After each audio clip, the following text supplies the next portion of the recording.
Je suis en train de regarder le Morandini live ce matin et très sincèrement, ça me donne envie de pousser un sacré coup de gueule. Qu'est-ce que je vois? Je vois Qu'est-ce que j'entends? J'entends qu'on veut déplacer les toxicos du nord-est parisien. Vous savez, tous ces toxicos qui consomment du crack du matin jusqu'au soir. On se demande d'ailleurs avec quel argent. Avec quel argent ils peuvent s'offrir de la drogue, ces gens-là, qui n'en foutent pas une ramée, qui traînent la savate dans la rue toute la journée. Alors, je les qualifierais pas, ces gens-là. Hein, ils ont leurs problèmes, ils ont des problèmes, d'accord. D'accord. Faut trouver des solutions, d'accord. Est-ce qu'on en trouve des solutions? Il y en a, ça fait 2 ans qu'ils sont là, en situation irrégulière, qui agressent les riverains.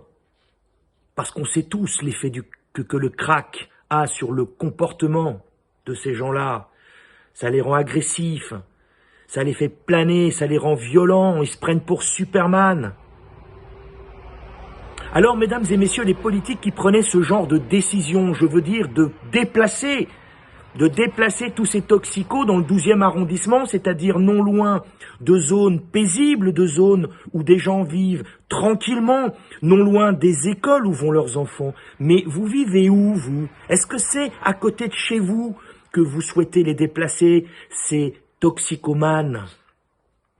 Est-ce que c'est à côté des écoles où vont vos enfants que vous comptez déplacer tous ces gens-là, toutes ces populations-là qui traînent la rue? Il y a trop de zones de non-droit, de non-république. Mais bizarrement, c'est jamais à côté de chez vous. C'est toujours à côté des autres. C'est ailleurs. Mais ailleurs, mesdames et messieurs les politiques, ailleurs. Il y a des Françaises et des Français qui ne demandent qu'à vivre tranquillement. Des gens qui en ont ras-le-bol de votre hypocrisie, de vos leçons de morale et de vos beaux discours. C'est pas en déplaçant les problèmes qu'on règle les problèmes. C'est en éradiquant les problèmes qu'on les solutionne. Parce que quand vous les déplacez, c'est toujours chez les autres, c'est toujours à côté des autres, c'est rarement en bas de chez vous, pour ne pas dire jamais. Alors ouais, j'avais envie de pousser un coup de gueule. J'avais envie de pousser un coup de gueule parce que je pense à tous ces riverains, moi. Je pense aux enfants qui vont à l'école et qui sont obligés de changer de trottoir parce que ils peuvent être agressés par toute une bande de zozos, de traînes savates, de drogués. Je peux comprendre la misère du monde. Et ce que je comprends pas, c'est qu'elle justifie qu'on emmerde les autres. Et on emmerde un peu trop les autres dans ce pays. Voilà ce que je voulais vous dire. Clairement. Alors maintenant, je voudrais que des gens capables, que des gens couillus soient capables de prendre les décisions qui s'imposent. C'est ce que demandent tellement de Françaises et de Français. Je voudrais que tous ces problèmes quotidiens deviennent des thèmes de campagne.